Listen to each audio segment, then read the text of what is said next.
Ijazah dan skripsi Presiden ke-7 RI Joko Widodo kembali dipertanyakan keasliannya setelah sebelumnya diungkit pada tahun 2019.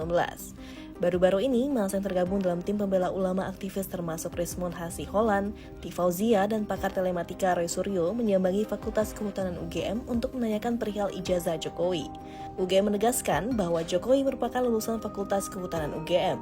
Kalau dari sisi kami, kami di UGM ini kan lembaga institusi pendidikan yang kami selalu mematuhi peraturan akademik mulai ketika mahasiswa hadir di kampus ini dengan segala macam dokumen sampai di akhir. Jadi kami tadi sampaikan bahwa dalam kapasitas kami UGM adalah memberikan informasi bahwa Joko Widodo itu tercatat dari awal sampai akhir melakukan tridharma perguruan tinggi di Universitas Gadjah Mada. Dan kami memiliki bukti-bukti, surat-surat, dokumen-dokumen yang ada di Fakultas Kedokteran. Fakultas Kedokteran, maaf, jangan keliru. Fakultas Kehutanan. Jadi itu telah kami sampaikan secara secara lengkap ya. Misalnya kami memiliki ijazah mulai dari STT dia waktu SMA. Kemudian dokumen-dokumen lain termasuk proses verbal ketika ujian skripsi, dan kami tadi juga membawa skripsi beliau juga pada kesempatan pagi tadi itu teman-temannya hadir. Kebetulan banyak sekali yang hadir satu angkatan, ada yang terutama yang wisudonya bersamaan itu pada hadir, dan mereka juga membawa skripsi yang juga dilihat oleh beliau-beliau, plus tadi juga mereka membawa foto-foto dokumen-dokumen. Tak sampai di situ, masa tim pembela ulama aktivis pun mendatangi kediaman Jokowi perihal ijazah tersebut. Namun, Jokowi enggan menunjukkan ijazahnya kepada massa. Saya sampaikan bahwa tidak ada kewajiban dari saya untuk menunjukkan itu kepada mereka. Dan juga tidak ada kewenangan mereka untuk mengatur saya untuk menunjukkan ijazah asli yang saya miliki. Jadi sudah sangat jelas, kemarin di UGM juga sudah memberikan penjelasan yang gamblang dan jelas, dan yang ketiga, saya mempertimbangkan karena ini sudah menjadi fitnah di mana-mana, pencemaran nama baik, saya mempertimbangkan untuk melaporkan ini, membawa ini ke ranah hukum. Lantas apa yang dinilai janggal dari ijazah dan skripsi Jokowi sehingga diungkit kembali? Mas, kita ingin membahas soal isu yang kembali mencuat akhir-akhir ini dan juga sedang ramai diperbincangkan, yaitu soal ijazah Presiden ke-7, Presiden Joko Widodo, yang sempat mencuat 2019 lalu dan kembali ramai diperbincangkan sekarang. Apakah yang menjadi dasar hal ini kembali diungkit kembali? Apakah ada temuan fakta baru? Ya, jadi sebenarnya ada banyak hal yang menarik ya, terutama setelah kunjungan langsung kami bertiga ya, saya, Dr. Rismon dan juga Dr. Tifa, kampus Universitas Gadjah Mada, yang selama ini dikatakan apa yang kami analisis itu hanya berupa hal-hal yang ada di medsos. Itu kami bantah sama sekali, tidak ya, karena ketika kami di Universitas Gadjah Mada, akhirnya itu telah mulai satu bincangan yang cukup panjang, karena awalnya UGM berdalih menggunakan Undang-Undang Keterbukaan Informasi yang diketikkan. Saya katakan kepada mereka mungkin lupa bahwa selama setahun saya itu ada di Komisi 1 DPR RI, mulai tahun 2009 sampai 2019. Dan saya juga ikut membahas atau menggagas Undang-Undang Nomor 11 tahun 2008, termasuk ketika kami juga membahas Undang-Undang Nomor 11 tahun 2008 soal ITE. Nah, jadi Undang-Undang Keterbukaan Informasi itu, Nomor 11 itu saya ikut membahas dan bahkan mengawal terus sampai dengan 2019. Dan bahkan ketika ada di sini tentang Undang-Undang Keterbukaan Informasi Publik nomor 27 tahun 2022 pun, saya pun masih ikut juga membahas. Jadi artinya, saya ingat ketika berdalih dengan Undang-Undang Keterbukaan Informasi Publik, di pasal 17 yang dikecualikan, itu adalah hanya yang bersifat sangat-sangat pribadi. Misalnya data-data tentang nilai, data tentang prestasi. Jadi misalnya nilai atau misalnya transkrip gitu ya. Atau misalnya penyakit, riwayat penyakit seorang itu memang dikecualikan. Itu harus perintah pengadilan. Nah, tapi untuk skripsi dan apalagi juga ijazah itu tidak termasuk yang dikecualikan. Jadi artinya akhirnya pada tanggal 15 April kami bertiga itu memegang skripsinya yang disebut itu skripsi Jokowi tahun 1985, dan disitulah terdapat banyak sekali hal yang pantas dipertanyakan. Misalnya, ya tidak adanya tanda tangan para dosen penguji, bahkan lembar pengujian pun tidak ada. Kemudian ada perbedaan tangan dari dekan dan juga dosen pembimbing, yang katanya dosen pembimbing. Tanda tangannya berbeda. Ya, ini kalau orang yang bisa baca tanda tangan, yang berasal belajar grafolog, itu tentu langsung cepat menilai itu. Ya, dengan tanda tangan biasa yang asli. Kemudian tidak ada nama Insinyur Mujo yang selalu disebut-sebut itu sebagai dosen pembimbingnya. Ya, dalam berbagai kesempatan Jokowi sendiri tahun 2017, 2020 lalu itu mengatakan Kasmujo dosen pembimbing.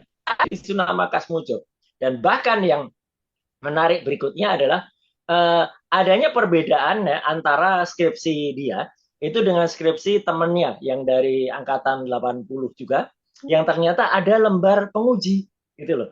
Jadi ini beberapa hal ini yang kemudian membuat kami merasa perlu untuk menindaklanjuti ini, dan memang keesokan harinya ketika tanggal 16 April saya tidak ikut ke Solo karena memang saya ada acara yang sudah direncanakan sebelumnya, dan yang ikut ke Solo tidak bisa melihat langsung ya, apalagi memverifikasi ya, karena tidak dipertunjukkan ijazah itu dengan alasan nanti akan ada di pengadilan. Meskipun uniknya beberapa jam sebelumnya bahkan sesudahnya itu ketika ada beberapa awak media itu diperlihatkan, tapi tidak boleh difoto, bahkan awak media itu dilucutin dulu, tidak boleh direkam. Kemudian ini kayak zaman orba saja gitu, bahkan lebih orba dari orba gitu kalau istilah orang-orang itu ya gitu. Jadi teman-teman media ini kayak dipakai gitu, kayak dimanfaatkan untuk menyuarakan apa yang hanya mereka lihat saja, dan persepsi hanya melihat saja itu ada nilai sama sekali, nol nilai kalau di mata hukum, kalau untuk kesaksian. Kalau saja sudah tahu lah, Pak Jokowi ini kan sebenarnya orangnya kan humble, orangnya kan ramah gitu. Kalau dari awal dia itu menunjukkan ini ijazah saya, hehehehe, saya kira selesai lah itu dari awal, dan nggak akan ada ribut-ribut seperti sekarang. Jadi itulah kira-kira perkembangan terakhirnya, Mbak. Jadi dari temuan Bapak yang Mas Rusiro kemarin ke UGM itu ada kejanggalan, itu tidak, tanda tangannya berbeda ya? Tanda tangan Iya, berbeda. jadi deskripsinya tuh banyak sekali hal yang aneh gitu ya. Di samping kertasnya juga berbeda, kemudian yang dikemukakan Dr. Resmond itu ya, bahwa huruf yang digunakan Times Roman gitu. Kemudian dokter juga menemukan pada skripsinya itu tertulis tesis gitu ya. Jadi unik, saya sendiri melihat bahwa apa ini istilahnya penulisan ya, karakter O jadi OE jadi U itu juga tidak seragam gitu. Ketikanya juga jauh sekali berbeda. Jadi ini menimbulkan pertanyaan gitu. Kalau misalnya itu memang benar-benar dulu lulus kayak gitu, waduh, saya benar-benar mengelus dada. Kenapa kampus yang sangat saya cintai, Universitas Gadjah Mada, yang di tahun 49 itu bisa meloloskan seseorang dengan hasil skripsi seperti itu. Ya, itu harusnya tidak lulus. Itu harusnya mengulang lagi berkali supaya itu kenapa bisa lulus. Itu aja pertanyaannya. Iya, jadi dari temuan Anda sendiri banyak kejanggalan ya, Mas Roy ya. Nah, Ya, dan sangat ya. kalau banyak kejanggalan, dan juga kemarin kita juga melihat dari statementnya Pak Jokowi itu mengatakan kalau misalnya dia tidak punya kewajiban untuk menunjukkan ijazahnya ke publik. Menurut Anda ini bagaimana? Salah ya. Saya kan sebagai mantan presiden ya, mau tanya dong gitu, atau stafnya membisikin yang benar. Jangan kemudian menyesat ya gitu. Dia mengatakan tidak punya hak untuk kemudian mempublikasikan. Salah. Jokowi itu sampai dengan sekarang itu adalah masih pejabat publik. Beliau masih tercatat sebagai Dewan Pengarah di Danantara. Ya, Danantara adalah lembaga publik gitu loh. Yep. Yang mana salary atau gaji di Danantara termasuk Dewan Pengarahnya itu dibiayai dengan anggaran negara, atau dengan kata lain dibiayai uang rakyat. Pejabat yang dibiayai oleh uang rakyat itu harus mau dibuka data-datanya gitu loh, termasuk misalnya rekam jejaknya gitu loh. Meskipun mungkin tidak sampai transkrip nilainya lah, oke. Meskipun kapan itu dia membocorkan sendiri kalau nilainya itu IP-nya hanya 2 atau bahkan di bawah 2. Itulah kita nggak mempermasalahkan itu. Yang kita permasalahkan adalah ijazah asli yang diterbitkan oleh Universitas Gadjah Mada gitu. Dan itu yang tidak berhasil sampai dengan sekarang, saya harus katakan tidak berhasil atau tidak bisa dilihat sampai dengan sekarang. Padahal kita kan lihat segini, bahkan sekarang ada trending topik, trending ya di sosial media, mau di Facebook, mau di Instagram, mau di X gitu. Orang-orang pada melakukan diploma challenge, artinya memasang ijazahnya masing-masing dengan bangga. Bahkan kita juga sangat bangga. Salah satu proklamasi kita, Bung Ha, itu sampai dengan sekarang ijazahnya masih dipasang di Universitas Erasmus yang ada di Rotterdam. Jadi kan bangga banget kita gitu, lihat kayak gitu. Masa sih gitu? Mantan presiden kita itu dia bangga dengan ijazahnya gitu loh. Itu kan aneh gitu. Menurut saya ini fenomena-fenomena yang terjadi sebelum kita bahas beberapa temuan yang dulu sudah saya lakukan dengan Dr. Resmond dan juga dengan Dr. Tifa. Nah, berarti harusnya kalau misalnya menurut Mas Roy Suryo itu Pak Jokowi mau memperlihatkan dengan senang hati ya Pak ijazahnya Pak ya? Iya, simple kan? Dan itu kan Iya. bisa langsung menghapus semua keraguan-keraguan masyarakat, dan tentu saja tidak gaduh gitu ya. Masyarakat tidak perlu dibuat gaduh dengan ulah ini gitu. Kalau ada yang membuat gaduh, ya saya kira membuat gaduh kausa primana adalah orang yang tidak mau menunjukkan ijazahnya. Itu aja. Padahal dia pejabat publik. Ya, dan menurut saya jangan kemudian dipengaruhi oleh pikiran-pikiran yang salah ya gitu. Undang-Undang Keterbukaan Informasi Publik sekali lagi nomor 14 tahun 2008 itu jelas-jelas gitu menulis apa yang dikecualikan dan apa yang tidak. Yang tidak dikecualikan itu berarti hak publik ya gitu. Publik harus tahu atau harus mengerti apa yang ada pada atau termasuk rekam jejak dari para pejabat publiknya. Tadi Mas Roy Suryo juga sempat mengatakan ada temuan-temuan di masa lalu. Itu mungkin bisa dijabarkan lagi Mas, ada apa ya? Iya, artinya di masa lalu itu artinya yang kemudian kita khusus kita bicara fokus saja ke masalah S1-nya ini ya. Karena apa? Karena kalau kita bicara masalah yang lain banyak banget ya, soal mobil SMK, soal statementnya, oke lah itu biar yang lain lah yang membahas. Tapi artinya saya fokus kemarin karena saya ke UGM. Termasuk juga begini, kita kan juga tahu bahwa seorang tuh kalau lulus siapa saja tahu lah. Kalau lulus tuh harus melalui satu program atau satu kegiatan terakhir yang disebut KKN, kuliah kerja nyata. Nah, kemarin ketika kami tanyakan ke UGM, itu pun sempat agak terjadi kegaduhan gitu, ribut gitu. Kuliahnya di mana? KKN-nya di mana? Nah, baru salah seorang temannya ada yang ketuk gitu. Oh, itu KKN-nya di daerah Boyolali. Nah, tapi ini pun hanya naratif. Artinya tidak gitu. Kalau kecuali KKN-nya itu dipublikasikan fotonya ya, kayak beberapa hari yang lalu saya mempublish foto KKN saya yang ada di Desa Mojoroto, Kecamatan Mojogedang, Kabupaten Karanganyar di Jawa Tengah. Nah, itu clear banget itu. Tampak kegiatan KKN di mana saya dan teman-teman bikin monogram, melakukan penyuluhan, bahkan karena saya dulu di komunikasi, kami menyelenggarakan nobar ya, nonton bareng. Saya waktu itu datang ke Departemen Penerangan di Jawa Tengah, itu mendatangkan mobil penerangan, mobil Depen waktu itu. Foto-fotonya ada semua gitu. Dan buktinya pun ada. Jadi cukup dengan dokumentasi dan kemudian itu ada. Tapi sekali lagi, kalau hanya kemudian yang ditunjukkan di masa lalunya itu adalah hanya foto dari temannya, kemudian pengakuan temannya ada di situ, atau bahkan mereka pada menunjukkan dari teman-temannya pada menunjuk skripsinya, teman-teman pada menunjuk ijazahnya, itu bukan hal yang pokok, bukan hal yang penting. Karena apa? 1000 foto, 1000 pengakuan dari temannya tidak berguna tanpa sama sekali, tanpa ada ijazah asli atau juga skripsi asli. Kemarin kita udah lihat skripsi aslinya dan banyak sekali errornya gitu atau banyak. Apalagi kalau nanti ijazah aslinya itu bisa kita lihat, kita verifikasi sehingga apa yang mungkin kita kita tengarai yang lalu ketika ada orang yang mengunggah katanya itu adalah Isa Jokowi ya gitu, salah seorang kader partai waktu itu, kemudian bisa kita periksa lebih lanjut karena apa, fotonya banyak yang mempertanyakan. Jadi fotonya bisa kita teliti lagi apakah benar itu foto yang bersangkutan atau foto yang itu disebut-sebut orang sebagai seorang namanya Dumatno gitu ya, Dumatno Budi Utomo. Jadi sebenarnya simple. Kalau beliau tuh aja gitu, terbuka saja. Nih gitu, nggak usah perpanjang mengulur-ulur.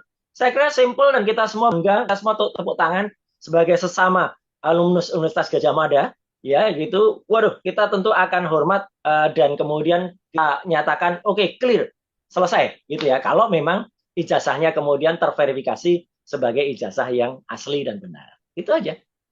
Baik, Mas. Tapi dari pihak UGM sendiri itu udah menyatakan kalau Presiden Jokowi itu resmi lulus dari jurusan Kehutanan UGM ya, Mas ya. Tapi kenapa masih banyak yang meragukan hal ini? Ya, gini. Statement itu disampaikan secara sepihak. Ini saya juga sangat Hmm. menyesalkan, sangat menyesalkan. Ada pertemuan dari Selasa tanggal 15 April.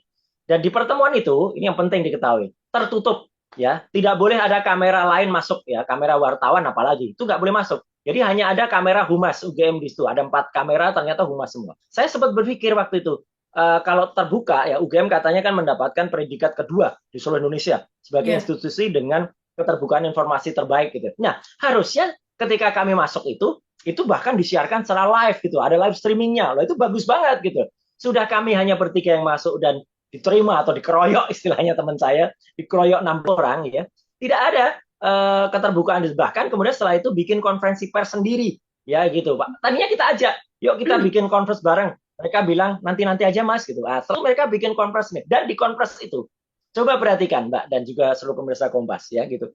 Ini kalau sudah surat apa sunatullah ya. Kalau sudah ada meskipun itu slip of tongue, saya percaya Hmm. itu keseleo lidah saja.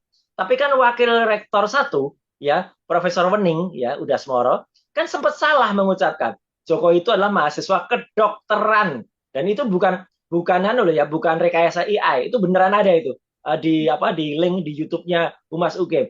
Kok bisa gitu? Ya kan? Kalau wajar saja kan nggak mungkin dari kehutanan kok larinya ke kedokteran gitu. Kecuali kalau Prof. Wening itu misalnya bilang dari Fakultas Sastra Budaya karena mungkin beliau kan dulunya sastra budaya gitu. Hmm. Tapi kalau bisa tiba muncul kata kedokteran, itu kan aneh sekali dan sekarang ramai sekarang meme di sosial media Dokter Mulyono gitu.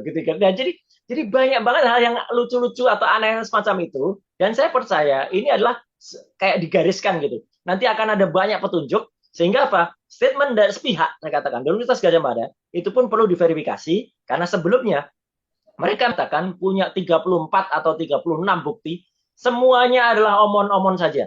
Tidak ada satupun yang ditunjukkan atau disajikan. Kalaupun mereka tidak bersedia menunjukkan kepada kami, gitu ya, nggak apa-apa. Tapi artinya apa? Barangnya itu ada di depan. Jangankan barang itu, skripsinya saja ketika kami datang itu belum ada di situ, baru setelah perdebatan panjang, itu baru diambil dari perpustakaan. Padahal kan kami jelas, mereka tahu kami itu datangnya untuk apa memverifikasi itu. Jadi saya anggap penjelasan dari Universitas Gadjah Mada dari kampus kami, itu kampus kita semua, itu menurut saya belum cukup untuk menjawab ini dan makanya harus ada kalau mereka menantang pengadilan saja, oke, pengadilan bukan berarti yang menuduh yang mendalilkan, tapi juga mereka yang menyatakan asli itu juga yang mendalilkan dan harus memverifikasi semua buah buktinya. Itu. Oke, Mas. Mas juga kan tadi seperti yang juga Mas Roy sebut itu sekarang di media sosial sedang trending mengupload ijazah masing-masing Ya, kan ya Mas ya. Nah, dan Mas Roy juga betul. itu lulusan UGM. Nah, apakah Ya, dari Mas Roy Suryo itu ada melihat perbedaan tampilan ijazah? ya, gini, memang tidak fair kalau kita melihat perbedaan ijazah yang bukan sama tahunnya. Ya, Hmm. gitu. Jadi artinya mungkin sudah ada perkembangan. Kan banyak yang mengatakan, Mas, ijazah Anda ada materainya nggak? Nggak ada. Oh, berarti palsu dong. Ya, bentar, gini. Tidak bisa kita hanya melihat dari satu. Memang kita harus memperbandingkan dengan ijazah-ijazah yang pada tahun yang sama atau bahkan pada tanggal kelulusan yang sama. Gitu. Kalau itu bulan kelulusan November 85 dia lulus, maka harus dibandingkan dengan ijazah Fakultas Kehutanan pada bulan dan tahun yang sama. Ya, disitulah memang muncul. Ketika ada beberapa ijazah Fakultas Kehutanan pada bulan dan tahun yang sama, itu pun ada beberapa perbedaan gitu loh. Misalnya apa? Misalnya adalah pada foto ya. Foto yang ada biasanya itu foto itu jelas betul tertempel stempel atau cap dari Fakultas Ya. Kehutanan. Nah, di situ di fotonya Pak Jokowi itu agak aneh gitu. Ada bagian yang tidak tertutup oleh foto. Itu dianalisis pakai ELA ya, error level analysis itu muncul gitu loh gitu. Jadi ada keraguan bahkan fotonya kemudian dideteksi pakai face recognizer dan face comparator, bukan hanya saya saja yang mendeteksi itu, adalah juga Dr. Resmond yang itu menunjukkan orang lain. Jadi bukan yang bersangkutan. Nah, ini kan aneh. Kalau yang saya upload adalah ijazah saya S1 Komunikasi UGM tahun 91. Itu sudah formatnya sudah jauh lebih modern ya gitu. Bahkan hurufnya semua tertata, grafisnya juga lebih bagus. Nama rektornya pun beda gitu ya. Nama rektor saya waktu itu Profesor Mat Atna. Kalau jangan Pak Jokowi kan tahun 85 tuh masih itu Pak Yako nggak salah ya gitu. Terus kemudian kalau di terus bilang saya juga punya dua public health ya, sekolah pasca sarjana Fakultas Kedokteran saya juga ada. S3 saya beda, tidak di UGM. Saya S3 saya di UNJ. Tapi artinya sekarang itu ada tren yang namanya diploma challenge ya. Banyak banget termasuk Prof Uceng ya, Zainal Arifin Mokhtar itu juga mengupload. Kemudian juga ada Profesor Toto ya, itu juga ahli teknis yang kemarin juga memberikan ulasan yang sama dengan Dr. Resmond soal font ya. Kemudian ada juga guru besar UNES. Waduh, banyak banget sekarang ramai-ramai ya. Ajakan yang sama juga kita dapat dari sobat saya, kakak saya, Effendi Ghazali ya, itu juga menyaran hal yang sama. Tapi sekali lagi seperti yang saya bilang ya, kita bangga Mbak, itu artinya kan normal saja itu. Bahkan itu tadi saya sebut proklamator kita saja sampai luar negeri ya, University Rotterdam ya, atau sekarang namanya Erasmus ya, itu bangga apa? Karena dulu ya Pak Matata pernah kuliah di sana di tahun 31 itu ya. Waktu itu namanya masih Hansa Hogeschool ya di Rotterdam di Belanda. Jadi artinya kalau kita sewajarnya ini ya. Kalau orang lulus itu kan bangga. Bahkan yang lucu lagi ya Mbak ya, itu ya jadi itu juga UAS itu memposting kisahnya terus yang ada di Maroko itu ya, S2, S3 juga semuanya diupload gitu. Itu kan ya yang normal, yang wajar kan begitu gitu. Nggak malah menyembunyikan atau bahkan jangan difoto ya gitu. Nggak akan ada bahayanya ijazah itu difoto. Ijazah itu nggak ada nick-nya. Ijazah itu nggak bisa digunakan untuk belanja atau untuk mengupload atau untuk melakukan aplikasi di bukan judi online tapi itu untuk kalau kita mau gitu ya, pinjaman online itu kan enggak. Kenapa tidak? Itu aja. Ini sampel kok. Persoalan ini sebenarnya sepele, persoalan yang sangat sederhana, keterbukaan yang sangat normal. Kenapa harus dibikin ribet atau bahkan kenapa harus dibikin panjang? Apa? Masyarakat gaduh untuk sesuatu yang sebenarnya nggak perlu. Gitu. Oke, Mas. Dan juga tadi Mas sempat bilang sempat diuji fotonya itu menggunakan AI ya, Mas ya? Dan temukan kejanggalan. Jadi artinya gini, AI itu artificial intelligence, itu adalah salah satu hal teknologi baru sekarang, di mana sebenarnya ada beberapa program atau software itu yang tidak ber-AI dan ada yang ber-AI. Artinya kalau dengan menggunakan AI jauh lebih cepat. Dan itu ada kayak FaceNet, Face Comparator, Face Recognizer dengan berbagai VGGN, Net dan lain sebagainya. Itu adalah untuk bisa mengkomparasikan dengan misalnya dia memiliki vektor ya. Ada yang vektornya itu 128 titiknya, ada yang vektornya itu 512. Dan sekali lagi, ini juga penting. Software itu nggak bisa dimain-mainkan seperti ada YouTube yang katanya nentang saya gitu ya. Dan dia justru malah dia menyalahgunakan software itu gitu. Jadi dia membuat saya dikasih kacamata, kemudian saya dikasih diburam-buramkan. Nggak boleh. Itu namanya peneliti yang justru malah merusak independensi software. Ibaratnya kayak dokter yang dia diberi stetoskop sederhana, dia suruh mendengarkan detak jantung pasien, tapi stetoskopnya disumpal dengan kapas, sehingga dia bilang, nggak dengar detak jantungnya. Nah gitu. Jadi so simple kayak gitu loh. Jadi artinya janganlah kita malah berusaha menyalahgunakan atau menyimpangkan teknologi untuk hanya sekedar membantah hal yang sudah benar. Dan ini artinya saya dan Dr. Resmond itu sama-sama kami itu tidak pernah janjian kalau mau software. Tapi dia ada di Bali G, di Sumatera Utara, saya ada di Jogja, saya ada di Jakarta, dan Dr. Tifa kadang-kadang ada di Jogja. Itu kami melakukan research dan penelitian itu yang menggunakan hal-hal yang berbeda softwarenya pun temuannya tetap sama. Jadi apapun yang kita lakukan, kalau memang tujuannya sama, ya akhirnya juga akan sama. Gitu. Oke, terima kasih banyak Mas waktunya berbincang bersama kita. Baik. Kita kawal terus ini, semoga ada titik terang ya Mas ya. Terima kasih Mas, selamat malam. Ya, jadi sekali lagi ini nothing personal ya. Kalau memang benar, pasti saya katakan benar. Termasuk ada beberapa hal yang memfitnah rektor saya sekarang ya, Prof. Ova, ya dengan mengatakan dia keturunan lah atau hartanya dari mana. Saya bantah. Tidak. Saya kenal betul Profesor Ova. Ya gitu. Saya kenal betul bahkan dari kecil. Beliau adalah putra dari seorang kiai, Zaini Dahlan ya, Rektor UII Universitas Islam Indonesia. Gitu. Hanya saja sayangnya beliau the right man and the wrong place saja pada kasus ini. Itu aja ya. Jadi terima kasih juga atas kesempatannya. Moga-moga bermanfaat. Ya, terima kasih Mas. Selamat malam.